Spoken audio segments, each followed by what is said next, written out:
शुरू अल्लाह ताला के नाम से जो बड़ा मेहरबान नहायत रहम करने वाला है। अस्सलाम वालेकुम जी, कैसे हैं आप सब? उम्मीद करती हूँ कि सब खैरियत से होंगे। आज मैं आप लोगों के लिए बहुत ही आसान बिल्कुल बेकरी स्टाइल क्रीम रोल बनाने की रेसिपी लेकर आई हूँ, जो कि बेहद मज़ेदार बनकर तैयार होती है। बहुत ही कम टाइम के अंदर और बहुत कम बजट के अंदर आप इसे घर में बनाकर तैयार कर सकते हैं। आप इसे बनाकर मेहमानों के आगे भी सर्व कर सकते हैं और टी टाइम स्नैक के तौर पर भी सर्व कर सकते हैं। इस रोल को बनाने के लिए आपको किसी मोल्ड की जरूरत नहीं, मैं आप लोगों को बगैर मोल्ड के बनाना सिखाऊंगी। तो अगर आप भी आसान और ऑथेंटिक सी रेसिपी सीखना चाहते हैं तो इस वीडियो को बिना स्किप किए लास्ट तक जरूर देखिएगा।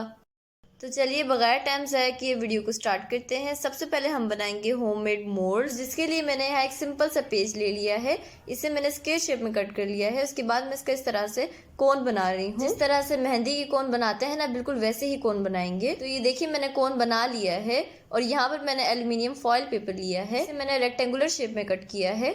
इसके बाद हम इसे कोन के ऊपर इस तरह से लिपेट लेंगे। ये देखिए इस तरह से बिल्कुल आराम आराम से लिपेटेंगे। अगर आपके पास क्रीम रोल वाले मोल्ड्स मौजूद हैं तो आपको स्टेप करने की ज़रूरत नहीं है, लेकिन वो हर जगह अवेलेबल नहीं होते हैं, इसीलिए मैं आपको ये बनाना सिखा रही हूँ कि अगर आपके पास नहीं है तो आप इसे ईजिली बना सकते हैं। इस तरह से लिपेटने के बाद मैंने कागज़ को निकाल लिया है। ये देखें होममेड हमारा मोल्ड बनकर तैयार है। इसी तरह से हम बाकी मोल्ड्स को भी बनाकर तैयार कर लेंगे। तो ये देखिए मैंने काफ़ी सारे मोल्ड्स बनाकर तैयार कर लिए हैं। सेम इसी तरह से बनाकर तैयार किए हैं। मोल्ड का साइज़ आप अपनी मर्जी से छोटा या बड़ा कर सकते हैं।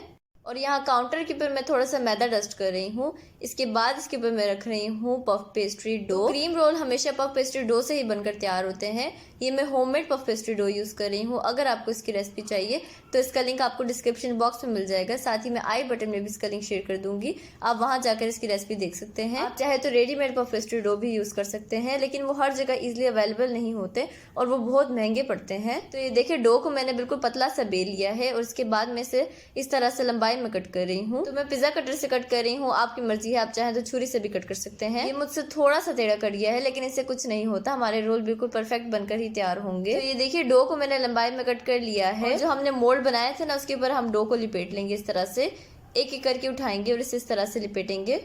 ये देखिए इस तरह से आराम आराम से लिपेटेंगे। और अगर आपको मेरी वीडियो थोड़ी सी भी अच्छी लग रही है ना, तो मेरी वीडियो को लाइक कर दें और चैनल पर नए हैं तो ज़रूर सब्सक्राइब कर लें। तो ये देखिए एक पट्टी को मैंने पूरा लिपेट लिया है। अब दूसरी पट्टी को उठाएंगे और इसके साथ इस तरह से अटैच कर लेंगे और इसके बाद इसे भी इसी तरह इसके ऊपर लिपेट लेंगे। तो ये देखिए मैंने इसे लिपेट लिया है। इसी तरह हम बाकी मोल्ड्स को भी तैयार कर लेंगे।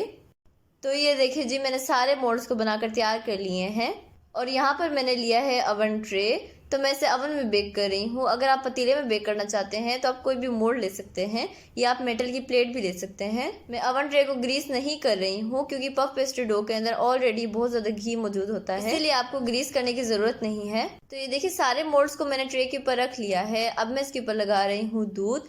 तो इस तरह से ब्रश की मदद से दूध लगा रही हूँ। तो दूध मैं कलर के लिए लगा रही हूँ। अगर आप पतीले में बेक कर रहे हैं तो आप अंडे की जर्दी लगाइएगा, वरना कलर अच्छा नहीं आएगा। लेकिन अगर आप अवन में बेक कर रहे हैं तो आप ऑयल भी लगा सकते हैं, आप चाहें तो दूध भी लगा सकते हैं, ये आपकी मर्जी है। तो मैं इसे अवन में बेक कर रही हूँ, इसीलिए मैं दूध लगा रही हूँ। साथ ही मैंने अवन को प्री हीट होने के लिए रख दिया है। 10 मिनट की टाइमिंग लगाई है और 200 टेम्परेचर रखा है। दोनों रॉड मैंने ऑन रखे हैं। इसी तरह अगर आप पतीले में बेक कर रहे हैं तो पतीले के अंदर पहले नमक ऐड कीजिएगा, उसके बाद उसमें स्टैंड रखिएगा और इसके बाद इसे मीडियम फ्लेम पे तकरीबन 15 से 20 मिनट प्री हीट कर लें और इसके बाद मीडियम फ्लेम पे ही आप इसे बेक कर लें। तकरीबन 40 मिनट लगेंगे इसे बेक होने में।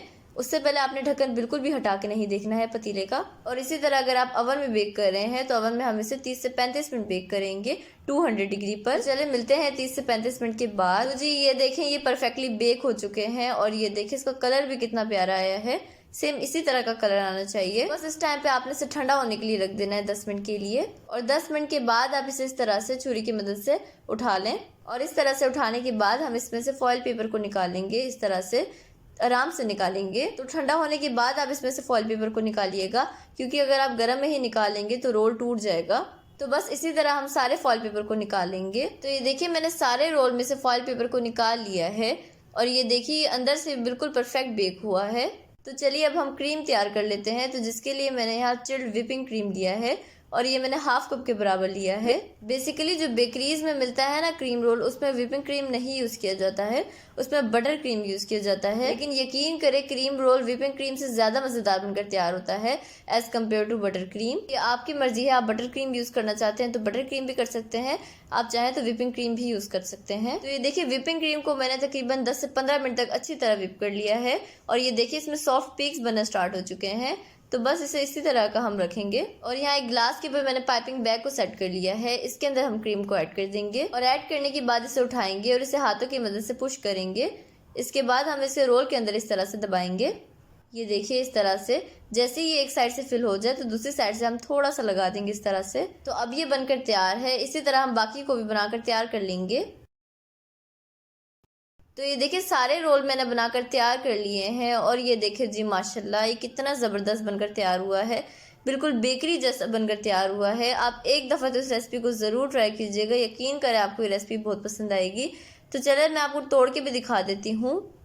तो ये देखिए जी माशाल्लाह कितना ज़बरदस्त बनकर तैयार हुआ है, बिल्कुल बेकरी जैसा बनकर तैयार हुआ है और ये देखिए क्रीम बिल्कुल अंदर तक फिल हुई है इसके अंदर। तो चलिए मैं आपको टेस्ट करके भी बताती हूँ ये कैसा बना है। बिस्मिल्लाहिर्रहमानिर्रहीम। यकीन करें बहुत ही ज़्यादा मज़ेदार बनकर तैयार हुआ है। आप मेरे कहने पर एक दफ़ा तो इस रेसिपी को ज़रूर ट्राई कीजिएगा और मुझे फीडबैक भी लाजमी दीजिएगा। तो आई होप आपको ये रेसिपी बहुत पसंद आई होगी। अगर आपको मेरी रेसिपी पसंद आए तो प्लीज़ मेरे चैनल को सब्सक्राइब कर दें, बेल आइकन को प्रेस करना ना भूलें। वीडियो अच्छी लगी तो लाइक और शेयर करना ना भूलें। तो नेक्स्ट वीडियो तक अल्लाह हाफिज़।